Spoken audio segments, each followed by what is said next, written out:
Turn on the night with Playboy On Demand. Only Playboy Video Magazine has the world's most beautiful women, the Playboy Playmates. And the passes are a little quicker, and then they attack the defense a little bit better. Harrison Banks lead for Wake Forest. Hicks returns. He's played a solid game for Wake.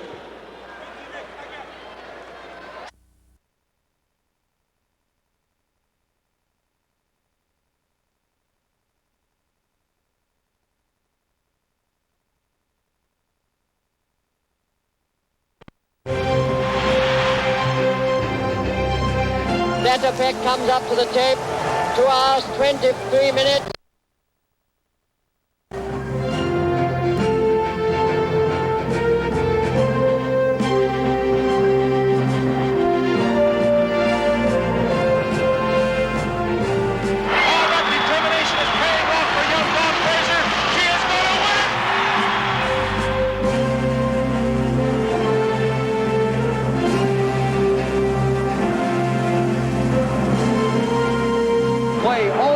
Pietrkowski.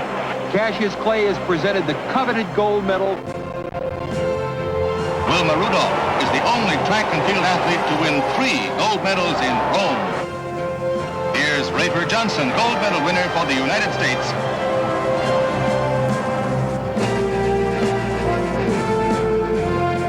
It could be anybody. No, it's Shalander now. It's Shalander or McGregor.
Turn on the night with Playboy On Demand.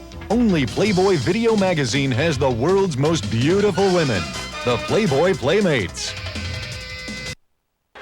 And the passes are a little quicker, and then they attack the defense a little bit better. Harrison Banks lead for Wake Forest. Hicks returns. He's played a solid game for Wake.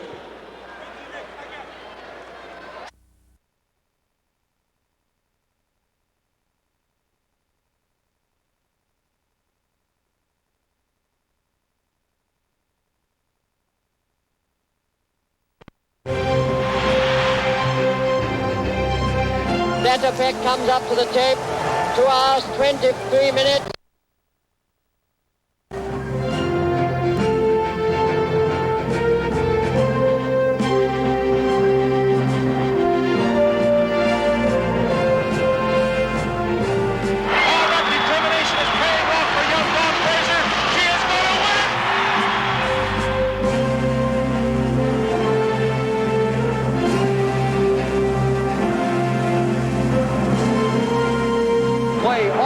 Pietrkowski.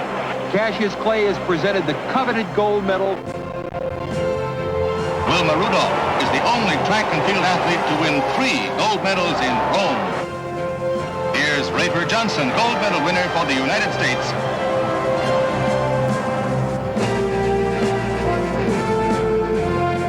It could be anybody. No, it's Shalanda now. It's Shalanda McGregor. It's Shalanda.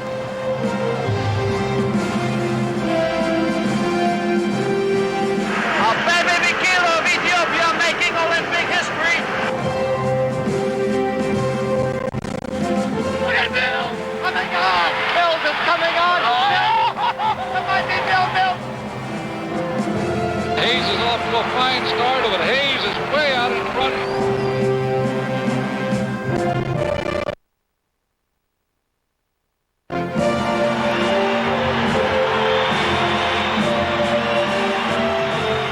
The United States Olympic Committee has given black power athletes Tommy Smith and John Carlos 48 hours to leave the country. It's Bob Freeman, an incredible world record, which is absolutely unbelievable.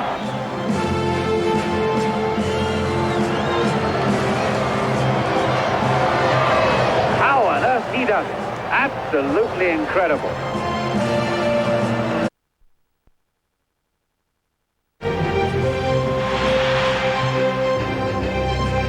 That effect comes up to the tape.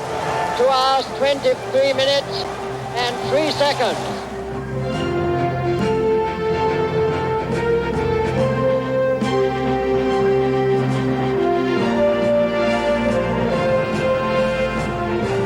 All that determination is paying off for young Dawn Fraser. She is going to win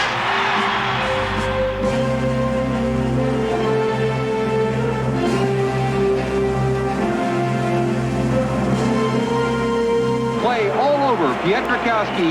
Cassius Clay has presented the coveted gold medal. Wilma Rudolph is the only track and field athlete to win 3 gold medals in Rome. Here's Rafer Johnson, gold medal winner for the United States.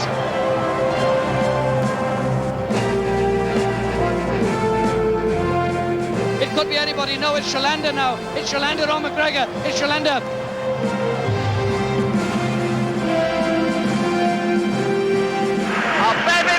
of Ethiopia making Olympic history. Look at Bill coming on. Bill's is coming on. Oh. It might be Bill. Hayes is off to a fine start, but Hayes is way out in front.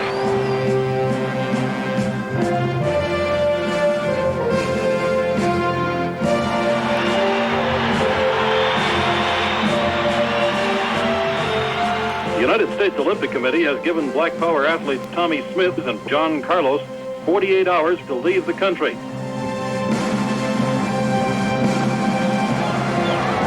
It's Bob Freeman, an incredible world record, which is absolutely unbelievable.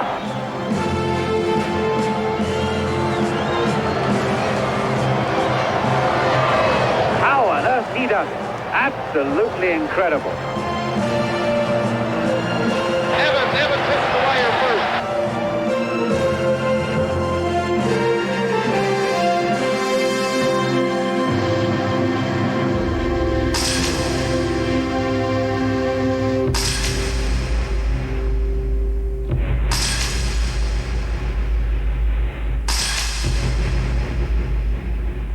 We declare today a day of mourning. The games must go on.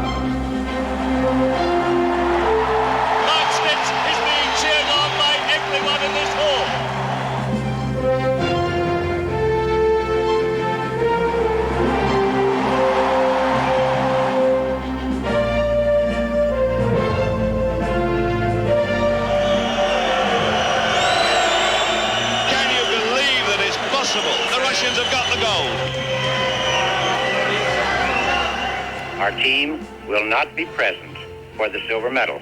We feel we are entitled to the gold medal. Who that other man is, we'll have to find out, but it's Frank Shorter.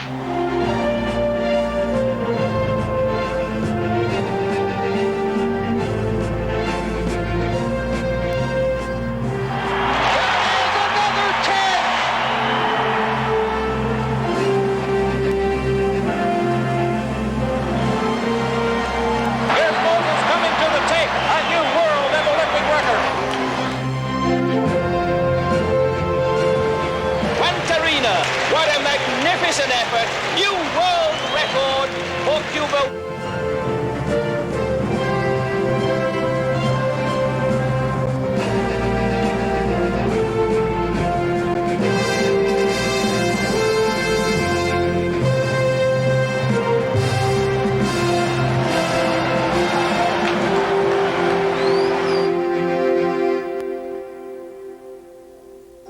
If the Soviet Union does not withdraw its troops from Afghanistan, then neither I nor the American people nor the Congress will support the sending of an Olympics team to Moscow. Coe is in the lead. Ovett firing on the outside. He's not going to make it. Coe gets the goal. Stevenson looks as if he's on his way to winning his third gold medal.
On a bright and beautiful Saturday morning in Seoul, Koreans by the hundreds of thousands have turned out to greet a day they've long awaited. On the banks of the Han River in the heart of Seoul, a crowd of perhaps 500,000 people has come to be a part of some historic proceedings. Amid a river festival, the Yango boat, bearing the traditional Korean drum that will be used to sound the start of these games, is already in progress. Within an hour, the drum will make its way up the Han to the shore and then into this magnificent Olympic Stadium, now jammed with anxious onlookers and dignitaries. They have assembled to applaud the greatest gathering of athletes in history and cheer the impressive ceremony that will open the games of the 24th Olympiad.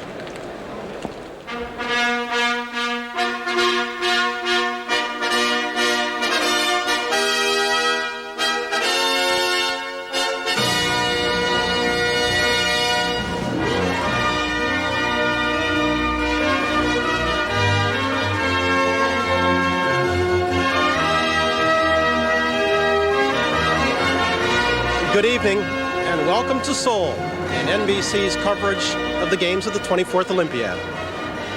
I'm Bryant Gumbel coming to you from inside the main Olympic Stadium here in Seoul, where we are awaiting the start of the opening of the games of the 24th Olympiad. Now, as you can see behind me, we've got bright sunshine. It is 10 o'clock in the morning here, but rest assured we are coming to you live. The time difference, 14-hour time difference between here and the East Coast of the United States, actually working to your advantage, as it will throughout the games. Working to our advantage here today is beautiful, bright weather. The weather is cooperating. Temperature is just about 70 degrees, partly cloudy, but we're expecting no rain. This is a big day in the Republic of Korea. It's a national holiday. As you well know, the Koreans are looking at the games of the 24th Olympiad as not only an international sports competition, but actually an exercise in national pride. And to that end, they have spent 7 years of work and $3 billion US.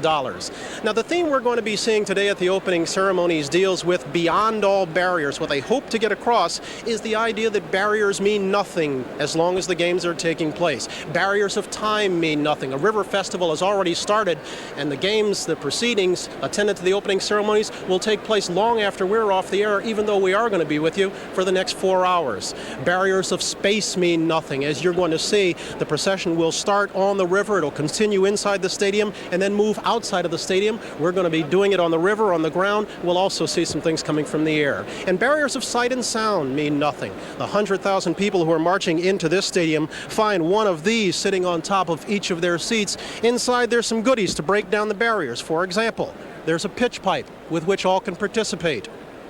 There's a radio tuned to 8 different languages so everybody can understand what's going on. And there's a little bit of a card display there so everybody can also break down the barriers between them. We've got 2 themes operating in this week, which we're going to be harping on throughout this day and, of course, throughout this week. One, of course, is security. Yes, it's tight. Yes, it's inconvenient. But sadly, it's also necessary. The second is attendance. There are 7 nations that are not here, foremost among them North Korea and Cuba. But we want to talk about the ones that are here because they've come in record numbers, record number of countries, record number of athletes, record number of events. We're expecting perhaps the greatest games ever assembled. Tell us a little bit more about that. The oft-honored voice of NBC Sports, Mr. Dick Enberg. Good morning, Dick. Thank you, Bryant. And here's your pitch pipe back. Watch where you're throwing that stuff. It is the largest ever. 160 nations, one more than the delegates to the UN. More than 9,600 athletes are here. And if you add all the delegates from around the world, the number raises to 13,000 plus. Well, it is a day for the athlete, and aside from politics and security and national prides, this is a day where we should feel for the men and women who will parade around this huge Olympic track. They range in age from 13, the youngest, to a man who is 72 and looking for another gold medal. And they're full of lumps and knots right now, as you would find in throats and stomachs, because this is that day when it finally hits, especially the young ones, it's really going to happen. I guess it's kind of like the first time the mother goes into the delivery room that first time, or when you're finally walking down the aisle. I guess it's really going to happen. The Olympics are about to start for them. It's 2 things that they will feel most of all, and when you talk to the Olympians of the past, they say as they wait, they wonder if it's really worth it. They'll be on their feet for several hours before they actually come into the stadium. They say one is when they first walk into the stadium, it hits them. The large crowd, 80,000, and most of the athletes here in Seoul have not seen this magnificent new stadium. And the second, of course, is that emotional, dramatic moment when the Olympic torch is finally lit and the games are about to officially begin.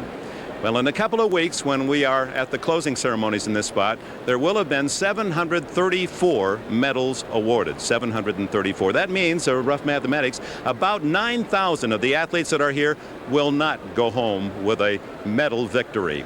But they will go home knowing that they are best in their nation, if not best in the world. And I guess we should all appreciate when they take that lap today, for them, it is their victory lap.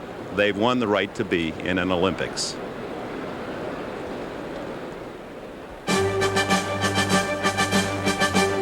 NBC Sports presents the Games of the 24th Olympiad, brought to you by Northwest Airlines. Northwest's World Perks free travel program lets you fly free fast. By Wear Dated Carpet by Monsanto, with stain protection locked in before the carpet's a carpet. By Budweiser, proud sponsor of the 1988 U.S. Olympic team. This Bud's for you. And by GTE. At GTE, the power is on.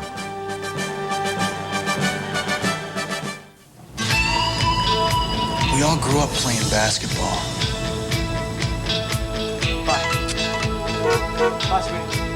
Me and Greg and Tommy. What's best? Stick your nose? No, not a clue. And Dad. It's a side, Dad. Elbow is way down low. Every night it was the 4 of us playing out back by the garage. Or watching the big game on TV. It's It's been a while since the four of us saw a game. So when the Olympics rolled around, we figured it was time to get the team back together. Hey, think fast. What are you guys doing? We were in the neighborhood. Game's on. Yard to the point. Making a jumper, dumps it over the middle, jumper off the rim, rebound, up and then he scores! Budweiser is proud to help bring the Olympics to America and Americans closer together. You just got a frequent flyer award, huh? That's right. You don't fly frequently. No, infrequently. How can you be a frequent flyer if you don't fly frequently? How can I hit the ball if you're talking to me? How can you hit the ball if you're going to be talking over there? On Northwest, you don't have to fly a lot to earn a free trip fast. Hey, Slugger, what's happening? I'm out of here, Dad, and I'm going as far as $3 and 42 cents will take me. Northwest has some of the lowest fares around, but not that low.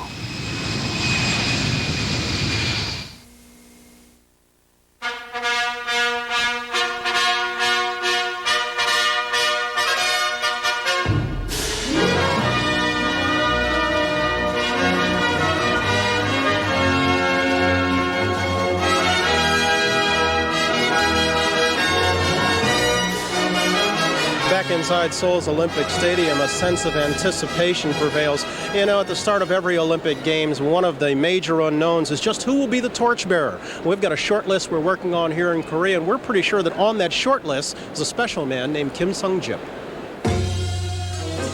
In many ways, the life of Kim Sung-jip is not best measured in time or distance, but in determination. At age 16, Kim Sung-jip was a prodigy in his sport of weightlifting. He was good enough to represent his country, but there was a problem. His country of Korea was under the force of Japanese rule. I qualified to make the 36 games, but the Japanese didn't send me. My scores were high enough, but the Japanese said I was too young. Kim Sung-jip says the 12 years after the 1936 Games were times of trial for himself as well as the world. Following those years of trial, Kim's country became the Free Republic of Korea, and he became the first Korean to participate in the Olympics and the first Korean to win a medal. At the 1948 Games of London, Kim Sung-jip, wearing the only suit he owned, stood as a symbol of determination for himself, his country, and his world. I stood on the stand and was overwhelmed. I was crying silently on the outside, but inside I was crying out loud. This was my country. This was true liberation.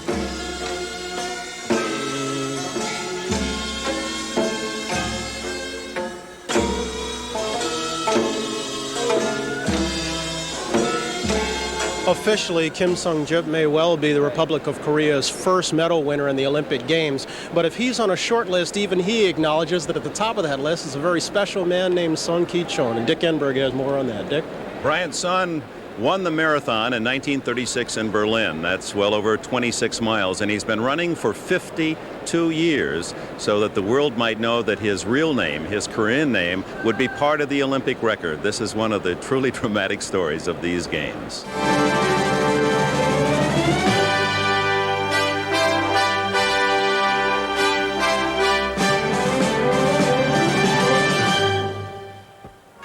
Officially, Kite-sun of Japan won the 1936 Olympic marathon because history cheated the real winner, this man, Sung Ki-chon of Korea. In truth, they are one and the same, and this is the story. In 1936, the Olympics were held in Berlin. They were called Hitler's Olympics. It was the year Jesse Owens won 4 gold medals. It was also a time when Korea was under the colonial rule of Japan. As a subject of Japan, Sung Ki-chon could either run in the marathon with a Japanese name and a Japanese banner, or not run at all. Zavala, the winner of Los Angeles, has collapsed about 3 miles back. Son of Japan is leading. A proud nationalist, he was vocal about this injustice and explained to anyone who would listen to him back in 1936 that he was Korean and Korea was a separate nation. 나는 그 사인을 하던 and relatively good surface. Part of our pagoda here at the Seoul Sports Complex. He's had the comfort of our pagoda here at the Seoul Sports Complex, where I trust, Tom, you've been watching and enjoying, I hope. I have been indeed, Brian. This is the best job I've ever had, as a matter of fact, watching these 4 hours. And I would think that the person who really has enjoyed this afternoon, however, is the president of Korea, No Tae-woo, because any politician, however he gets to office, would think that this is the kind of platform that he wants to have to go forward from here. And even though South Korea has many political problems still ahead of it, this is a very good beginning for these Olympic Games with the entire world looking in. Wouldn't you agree? It is also significant, is it not, Tom, that Chun Doo-hwan, former President Chun Doo-hwan, elected not to be here at these opening ceremonies, although he played a very big hand in Seoul winning the Games, because he and President No did not think it appropriate to have the possibility that as he was announced to the assemblage that the people of Korea might have let's say a response that they didn't want carried to the rest of the world. Well, whatever else you think about these Korean generals and military people who've been running the country for a long time now, they've made some mistakes along the way, but they've been very shrewd and calculating about the possible effect of these Olympic Games on their image for their country. And so far, they've quieted the middle class with the step toward democracy and the economic prospects for these games. They've put North Korea in a very tough position, and they've isolated the students. So they're off to a pretty good start. We'll see what happens, of course, once as the we games are start over. the games, we are prone to overstate the possibilities, as always. But as we look to what might happen over the 17 days, we've already seen some evidence that the games are opening doors for South Korea on several diplomatic fronts, yes? They are indeed. Hungary has agreed to establish relations here, at least trade missions. That hurts North Korea, of course, because North Korea has always counted on the Eastern Bloc to be its staunchest allies. There are still people here, of course, who are in jail for human rights violations, but many of them have been released, and some of them have had their civil rights restored. I think that what we'll have to do is take this day by day and then see what happens. You know, democracy is a hard-won tradition, and this country has not had many experiences with it so far. The Games, in effect, could be a good beginning for South Korea in that regard. Okay, Tom Brokaw, hey, thank you for being part of our party today. Thank you very much for inviting me. You can have me back anytime, Brian. We'll watch for you all week long as NBC Nightly News with Tom Brokaw originates from here in Seoul. And we're going to come back with some final thoughts right after this commercial break. One American company was the first to market the personal computer nationwide. Today, this company continues to meet America's challenge with proven quality in product design and development at its 25 USA manufacturing. I hate sleeping alone. This NBC sports presentation of the Games of the 24th Olympiad is brought to you by Visa, the exclusive credit card and traveler's check of the 1988 Olympic Games. By Hyundai, proud sponsor of the 1988 Summer Olympic Games. By Kmart, proud sponsor of the 1988 Summer Olympics. At will for the next 17 days as we proceed with the games, and this is what I meant to show about 4 hours ago. No, that's the with the various languages. So that's the various languages. Oh. But when I went to do it earlier, it did like this. You see? I understand you were terrific en français. something a little bit like that. Did you enjoy yourself? You know, I've always been a fan of the underdog. I guess we're typical of the American sports fan, and so you have to love these people to do what they have done in 35 years and accomplish what they have in terms of these Olympic Games in just 7. And you also are excited about the unexpected in the Olympic Games. But, you know, nothing went unexpected. Boy, was that the way they rehearsed it? Were they terrific? It's been an impressive show, and many times, as you know, we do things in television and we're concerned they don't translate across the tube because that box is limited in space. And for a show that was talking about breaking beyond all barriers, we do hope that this one translated beyond the images of your screen, that you do feel a part of these games, the 24th Olympiad, because if not, we got an awful lot heading your way. There was that one shot of that little girl in the middle of that when all the boys in it with that one face with a smile. We've had a lot of it, and we're going to get it started tomorrow. We've got an awful lot more ahead. We do hope you've enjoyed the opening ceremony. We hope you've enjoyed these opening moments in time of the games of the 24th.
Bye.